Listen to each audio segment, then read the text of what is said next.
बिस्मिल्लाहिर्रहमानिर्रहीम। अस्सलाम वालेकुम। रेट्रोसेंसिस कीमोसेलेक्टिविटी में आपको वेलकम कहते हैं। लास्ट लेक्चर में हमने गाइडलाइन नंबर 3 तक डिस्कस किया था, तो इंशाल्लाह आज हम 4 को कंटिन्यू करने जा रहे हैं।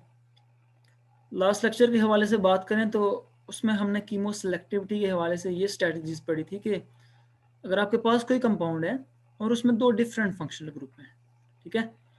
जब दो डिफरेंट फंक्शनल ग्रुप होंगे तो उसमें दोनों की रिएक्टिविटी भी डिफरेंट होगी, एक ज़्यादा होगी एक की लेस होगी। तो हम ये चाह रहे थे कि लेस रिएक्टिव वाला रिएक्ट करे, ठीक है। तो जब एक की ज़्यादा है और एक की लेस है तो ज़्यादा वाला रिएक्ट करेगा, लेस वाला कैसे रिएक्ट करेगा, ठीक है। तो इसके लिए फिर हम कीमो सेलेक्टिविटी अप्लाई की थी। हमने सिलेक्टिवली ज़्यादा रिएक्टिविटी वाले को प्रोटेक्ट कर दिया था और इजीली लेस रिएक्टिव वाला रिएक्ट कर गया था, ठीक है। इसी तरह हमने ये भी पढ़ा था कि अगर आपके पास जब कोई भी रिएक्शन होता है तो फर्स्ट प्रोडक्ट जो बनती है, ठीक है, अगर वो ज़्यादा रिएक्टिव हो स्टार्टिंग मटेरियल से, ठीक है जी, फर्स्ट प्रोडक्ट ज़्यादा रिएक्टिव हो स्टार्टिंग मटेरियल से, तो वो क्या करती है, वो रिएजेंट के साथ फर्स्ट प्रोडक्ट दोबारा रिएक्ट करके मिक्सचर ऑफ प्रोडक्ट दे देती है, तो आपको आपकी डिज़ायर प्रोडक्ट तो नहीं मिलती। तो इस चीज़ को अवॉइड करने के लिए भी हमने लास्ट लेक्चर में डिस्कशन की थी, ठीक है। लाइक थायोलसेंसिस के हवाले से भी हमने पढ़ा था, प्रोडक्ट वगैरह किया था, आप चाहें तो वो लेक्चर भी देख सकते हैं। तो आइए 4 की तरफ मूव करते हैं। गाइडलाइन नंबर 4 क्या कहती है? बेसिकली ये कहती है कि one of two identical groups, ठीक है, आपके पास दो आइडेंटिकल ग्रुप्स हैं, उसमें से एक may react if the product is less reactive than starting material। एक रिएक्ट कर सकता है दो आइडेंटिकल हों तो, ठीक है, एक की रिएक्ट कर सकता है कब? जब आपके पास जो प्रोडक्ट बने वो लेस रिएक्टिव हो स्टार्टिंग मटेरियल से, ठीक है। आपके पास सिंपल सी एग्जांपल है, partial reduction of Meta dinitrobenzene. ये आपके पास जो कंपाउंड है ये है मेटा डाइनाइट्रोबेंजीन, ठीक है, बिकॉज ये 1 पे और ये 3 पे, तो 1 3 पोजीशन बेंजीन रिंग पे मेटा होती है, ठीक है, मेटा टू ईच अदर। तो ये मेटा डाइनाइट्रोबेंजीन है। अगर आप इसकी पार्शियल रिडक्शन करवाते हैं, पार्शियल मतलब कि हाफ रिडक्शन करवाते हैं, किसी एक की रिडक्शन करवा देते हैं, तो ये आपके पास प्रोडक्ट बन जाती है, ठीक है। बेसिकली होता क्या है रिडक्शन में, और ये मेटा नाइट्रोबेंजीन आया कहाँ से है? ये नाइट्रोबेंजीन की जब आप नाइट्रेशन करवाते हैं तो ये मेटा डायरेक्टिंग ग्रुप है, आने वाले ग्रुप को मेटा पे डायरेक्ट करता है, ठीक है। तो ये आपके पास कंपाउंड बन जाता है, ठीक है। अब हम इसका रिएक्शन करवाएंगे सोडियम हाइड्रोजन सल्फाइड के साथ, जो कि रिड्यूसिंग एजेंट है। रिड्यूसिंग मीन के रिडक्शन कर देता है अगले ग्रुप की, ठीक है। ये रिडक्शन करता है, मतलब कि एक्सेप्टेंस ऑफ इलेक्ट्रॉन होती है। तो ये वाला नाइट्रो ग्रुप फर्ज करें, ये एक्सेप्ट कर लेते हैं इलेक्ट्रॉन को, और आपके पास जो प्रोडक्ट बनती है वो NH2 और NO2, ठीक है। ये नाइट्रो ग्रुप NH2 में कन्वर्ट हो जाता है, ठीक है। तो अब देखें तो ये जो आपका स्टार्टिंग मटेरियल है और ये आपकी प्रोडक्ट है, स्टार्टिंग मटेरियल में दो इलेक्ट्रॉन विड्रॉइंग ग्रुप्स हैं, और जो आपका प्रोडक्ट है उसमें एक इलेक्ट्रॉन रिलीजिंग ग्रुप है। देखें ये इलेक्ट्रॉन को रिलीज कर रहा है रिंग में, और ये इलेक्ट्रॉन को विड्रॉ कर रहा है, ठीक है। तो इसकी रिएक्टिविटी क्या हो जाएगी? लेस हो जाएगी, ठीक है, बिकॉज क्योंकि NH2 इसको थोड़ा थोड़ा स्टेबलाइज कर रहा है। बट यहाँ तो दो इलेक्ट्रॉन विड्रॉइंग ग्रुप लगे हुए हैं, ये क्या कर रहे हैं? इलेक्ट्रॉन को ड्रॉ कर रहे हैं, इसको रिएक्टिव बना रहे हैं, ठीक है। तो ये रिएक्शन आपका इस तरह से फेवरेबल होगा जब आपके पास जो प्रोडक्ट बने वो लेस रिएक्टिव हो। तो ये देखें ये लेस रिएक्टिव है। और बेसिकली आप इस रिएक्शन से ये भी सीख सकते हैं कि अगर आपके पास किसी भी कंपाउंड में दो नाइट्रो ग्रुप लगे हुए हैं तो आप किसी एक को रिड्यूस कर सकते हैं by using sodium hydrogen sulphide in the presence of methanol, ठीक है। ये रिएक्शन होता है तो ये NO2 ग्रुप रिड्यूस हो जाता है NH2 में, ठीक है। अब इसी गाइडलाइन नंबर 4 को इम्प्लीमेंट करते हैं, एक एनालिसिस करते हैं, ठीक है, डाइजोनियम डाइजो कंपाउंड की, ठीक है। हमारे पास एक डाइजो आइजोडाई है, ठीक है, ये NN वाली आइजोडाई है, ठीक है, ये वाला कंपाउंड। तो इसमें सबसे पहले हम डिस्कनेक्शन करते हैं। तो डिस्कनेक्शन बेसिकली आपको पता है जो आइजोडाई बनती है वो एरोमेटिक कंपाउंड और डाइजोनियम साल्ट का जो रिएक्शन होता है, ठीक है, तो तब बनती है, ठीक है। तो जब डिस्कनेक्शन होगी तो यहाँ से पहला बॉन्ड ब्रेक होगा, तो सी एन डाइजो कपलिंग के जरिए आपके पास जो रीजेंट बन जाएंगे, एक आपके पास बीटा नफ्तोल का डेरिवेटिव बन जाएगा और दूसरा आपके पास डाइजोनियम साल्ट बन जाएगा, ठीक है। डाइजोनियम साल्ट अगर आप एरोमेटिक कंपाउंड का रिएक्शन करवाते हैं तो आइजोडाई बन जाती है, सही है जी। तो ये दो आपके पास रीजेंट बने। और बेसिकली बीटा नफ्तोल आपको पता है इलेक्ट्रोफिलिक सब्स्टिट्यूशन रिएक्शन देता है और इसी पोजीशन पे देता है। तो आप सिंपली देखें तो ये सल्फोनेशन हुई हुई है इसकी, यहाँ से अगर इसको ब्रेक करें CS बॉन्ड तो आपके पास बीटा नफ्तोल प्योर फॉर्म में आ जाता है, ठीक है। ये इसका डेरिवेटिव था, ये बीटा नफ्तोल बन गया आपके पास, बीटा नफ्तोल। और यहाँ नीचे अगर डाइजोनियम साल्ट की फर्दर हम बात करें तो ये डाइजोनियम साल्ट बेसिकली बनता कैसे, अगर हम अमीन का रिएक्शन करवाते हैं HNO2 के साथ तो ये डाइजोनियम N2 पॉजिटिव बन जाता है, ठीक है। अमीन का अगर हम रिएक्शन करवाएं HNO2 के साथ तो हम इसको फर्दर बैक में जा सकते हैं, ठीक है। एन डाइजोडाइजेशन के जरिए अगर हम इसको फर्दर रेट्रो इसकी करें तो ये NH2 में कन्वर्ट हो जाता है, ठीक है। अब देखें तो इस कंपाउंड पे एक साइड पे NO2 ग्रुप है और एक साइड पे NH2 है। तो NO2 ग्रुप होता है मेटा डायरेक्टिंग और NH2 होता है आर्थोपैरा। तो NH2 आने वाले ग्रुप को तो आर्थोपैरा पे लाएगा, मेटा पे तो नहीं ला सकता है, ये चीज़ तो क्लियर हो गई। अब दूसरा NO2 की बात करें तो ये मेटा डायरेक्टिंग है, ठीक है, मतलब कि आने वाले ग्रुप को मेटा पे डायरेक्ट करेगा। और NH2 है भी मेटा पे, लेकिन अमीनेशन डायरेक्ट नहीं हो सकती। NH2 ग्रुप आप डायरेक्टली बेंजीन रिंग पे इंट्रोड्यूस नहीं कर सकते, ऐसा कोई रिएक्शन नहीं है। तो इसका मतलब है हमें फर्दर इसकी रेट्रो करनी पड़ेगी। तो हम NH2 को फर्दर इसको रिड्यूस कर देते हैं, मतलब इसको फर्दर इसकी रेट्रो कर देते हैं, NO2 में इसको कन्वर्ट करते हैं, ठीक है। FGI करके हम NH2 को कन्वर्ट कर देंगे NO2 में, ठीक है। FGI मतलब कि NO2 को आप इजीली रिडक्शन के जरिए NH2 में कर सकते हैं, तो ये वो वाला रिएक्शन है, ठीक है जी।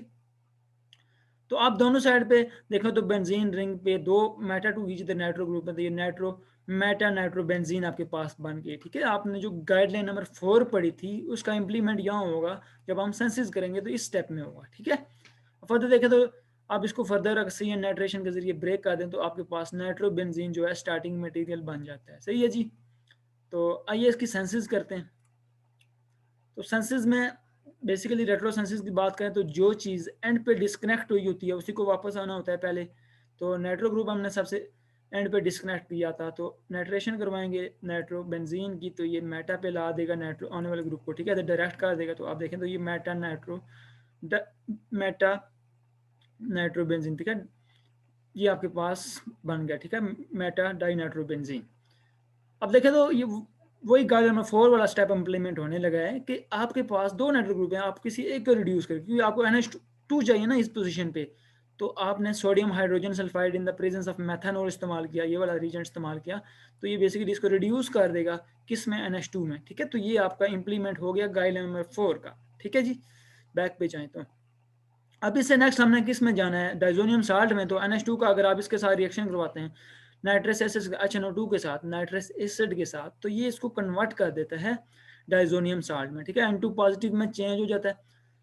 तो अब फर्दर देखें तो अब हमने क्योंकि बेसिकली नफ्थोल भी इसमें आगे अटैच करना है, तो नफ्थोल को क्योंकि पहले हम उसकी इलेक्ट्रोफिलिक सब्स्टिट्यूशन रिएक्शन करवाएंगे, सल्फोनेशन रिएक्शन होगा, SO3H ग्रुप इंट्रोड्यूस हो जाएगा उसकी, क्योंकि जो बेसिकली नफ्थोल है इस पोजीशन पे इलेक्ट्रोफिलिक सब्स्टिट्यूशन देता है, तो ये SO3H ग्रुप इधर इंट्रोड्यूस हो गया by using electrophilic substitution reaction, और आप इसको कह सकते हैं सल्फोनेशन रिएक्शन, ठीक है। तो आपके पास ये डेरिवेटिव बन गया नफ्थोल बीटा नफ्थोल, उसके साथ डाइजोनियम साल्ट बन गया, ठीक है। अब इन दोनों का रिएक्शन होगा तो आपके पास टारगेट मॉलिक्यूल बन जाएगा। और बेसिकली इसका मैकेनिज्म क्या है तो वो हम करते हैं। तो होता क्या है जी, देखें ये जो बीटा नफ्थोल का OH ग्रुप है, हाइड्रोक्सी ग्रुप है, ये अपने लोन पर शिफ्ट कर देता है रिंग वाली साइड, ठीक है। फर्दर ये बॉन्ड पाई बॉन्ड इधर शिफ्ट हो गया और यहाँ से ये वाला पाई बॉन्ड इधर शिफ्ट हो गया और ये पाई बॉन्ड अटैक कर देगा इस लोन पे नाइट्रोजन पे, ठीक है, क्योंकि और ये फर्दर इधर ब्रेक कर देगा, सही है जी। तो आपके पास ये वाला कंपाउंड बन जाएगा, ठीक है।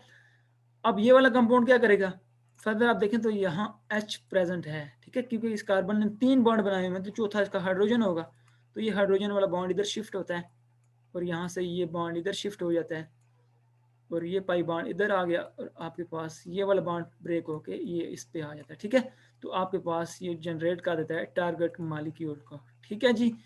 तो बेसिकली इस गाइडलाइन को पढ़ने का मकसद ये था कि हम जो 4 कवर करके आए हैं कि आपके पास अगर 2 आइडेंटिकल ग्रुप्स हों तो किसी एक को रिएक्ट करवा सकते हैं, बट जो प्रोडक्ट बननी चाहिए वो क्या होनी चाहिए, लेस रिएक्टिव। तो हमने इसमें देखा कि प्रोडक्ट बनी लेस रिएक्टिव, ठीक है। तो ये आपकी इसकी सेंसेस थी। इससे नेक्स्ट गाइडलाइन की तरफ मूव करते हैं जो कि 5 है, गाइडलाइन नंबर 5। ये कहती है कि अगर आपके पास 1 ऑफ 2 आइडेंटिकल ग्रुप, ठीक है, 1 ऑफ 2 आइडेंटिकल फंक्शनल ग्रुप, ठीक है, दो में से एक फंक्शनल ग्रुप में रिएक्ट कर सकता है विद 1 इक्विवेलेंट ऑफ रीजेंट, ठीक है, एक रीजेंट के साथ रिएक्ट कर सकते हैं। 2 फंक्शनल ग्रुप अगर सेम हो तो उसमें से एक रिएक्ट करेगा, ठीक है। लाइक आपके पास ये देखें तो ये एक एग्जांपल है डाइयोल की, ठीक है, यहाँ देखें तो हाइड्रोक्सी हाइड्रोक्सी सेम ही है ना दोनों, और बेसिकली इसमें कंडीशन क्या होती है, रिएजेंट हम सोडियम ज़ाइलीन इसमें यूज करेंगे, ठीक है। कंडीशन ये है कि दोनों two groups must be identical, दोनों ग्रुप सेम होने चाहिए, ठीक है। इसमें दोनों सेम है, OH और OH सेम है, ठीक है। और must be separated from one another, और इनमें क्या होना चाहिए, अच्छा सेपरेशन होना चाहिए, दोनों एक दूसरे से सेपरेट होने चाहिए, ठीक है। तो ये रिएक्शन इजीली हो जाता है, ठीक है। एक रिएक्ट करता है, दूसरा रिएक्ट नहीं करता, और ये बहुत अच्छा रिलायबल मेथड है, ठीक है। अगर ये ऐसा हो जाए, वन इक्विवेलेंट रिएजेंट के साथ रिएक्ट कर जाए, तो इस रिएक्शन में होता क्या है, देखें सोडियम जो है बेसिकली आयनाइजेशन कर देगा, इसको प्रोटॉन को ले लेगा, ठीक है। तो आपके पास ये आयनाइज फॉर्म में आ जाएगा O नेगेटिव, ठीक है। ये एक ही रिएक्ट करेगा, ठीक है, और ये O नेगेटिव रिएक्ट कर देगा इस इथाइल पे, और ब्रोमीन लीव कर जाएगा, तो आपके पास ये ईथर में कन्वर्ट हो जाए, ठीक है। देखें ये हाइड्रोक्सी ग्रुप एक साइड और दूसरी साइड पे ईथर आपके बन गया, ठीक है। दोनों ने रिएक्ट नहीं किया, ठीक है। ये गाइड नंबर 5 है कि दो फंक्शनल ग्रुप सेम हों तो वो रिएक्ट कर सकते हैं एक ही रीजेंट के साथ, ठीक है। उनमें से एक रिएक्ट कर सकता है एक ही रीजेंट के साथ, कब, जब उनमें अच्छा सेपरेशन हो और वो आइडेंटिकल हो, ठीक है। One of two identical functional group में react with one equivalent of reagent, तो आपने उसकी कंडीशन भी देख ली, ठीक है। अब इसी के साथ की एक गाइडलाइन नंबर है, ठीक है, उसको करते हैं। वो ये कहती है कि when two groups are nearly, ठीक है, पास पास हूं बट नॉट क्वाइट आइडेंटिकल, ठीक है, उनमें आइडेंटिकल, जैसे कि हम पीछे बात करें तो वो आइडेंटिकल थे, आप देखें तो ये आपके पास जो OH है और ये OH है, इनके मिड में देखें तो तीन तीन कलर, इसके वाले से देखें तो 1 2 3 ग्रुप, मतलब 3 कार्बन आ रही हैं, और इसके देखें तो ये 3 कार्बन आ रही हैं यहाँ से, तो ये दोनों आइडेंटिकल है इनमें, मतलब कि जो कार्बन चेन है वो सब कुछ आइडेंटिकल है। लेकिन यहाँ क्या हो रहा है, यहाँ when two groups are nearly but not quite identical, ठीक है, आइडेंटिकल ना हो तो avoid attempt to make only one of them react, ठीक है। आप फिर किसी एक को रिएक्ट करने के लिए उसको छोड़ दें, क्योंकि वो आइडेंटिकल नहीं है, तो आप किसी एक को रिएक्ट नहीं करवा सकते। कैसे, देखें ये आपके पास एक कंपाउंड है, तो अब में देखें तो इनके सेंटर में तो तीन तीन कार्बन दोनों के आ रहे हैं, लेकिन लेफ्ट साइड पे देखें तो इसकी एक कार्बन है और इसके राइट साइड पे देखें तो दो कार्बन है, ठीक है। इस OH के हवाले से देखें तो ये आइडेंटिकल नहीं है। जब आइडेंटिकल नहीं होंगे तो वो उस तरह से रिएक्शन नहीं करेंगे, तो आपने क्या करना है, इसको छोड़ देना है, अवॉइड कर देना है, ठीक है जी। एज इट इज नीचे वाली एग्जांपल देखें तो ये अगर इस मिथाइल के हवाले से देखें तो एक इसके आर्थो पे लगा हुआ है ग्रुप, सॉरी एक इसके पैरा पे लगा हुआ है और एक इसकी मेटा पे OH ग्रुप लगा हुआ है, ठीक है। तो ये भी आइडेंटिकल नहीं है, तो ये रिएक्शन इस तरह से भी प्रोसीड नहीं होगा, ठीक है जी। तो ये चीज़ भी आपको पता होनी चाहिए कि अगर वो आइडेंटिकल नहीं होंगे और उनमें अच्छा सेपरेशन नहीं होगा तो वो रिएक्शन नहीं होगा। पिछले रिएक्शन में क्या था, पिछले रिएक्शन में दोनों आइडेंटिकल भी थे और दोनों में अच्छा सेपरेशन भी, ठीक है, दोनों OH थे और उनकी मतलब कार्बन के हवाले से देखें तो सेम सेम ग्रुप्स उसके साथ अटैच थे, ठीक है जी, आइडेंटिकल और अच्छा सेपरेशन भी था। नेक्स्ट गाइडलाइन की तरफ मूव करें तो गाइडलाइन नंबर कौन सी है, 7।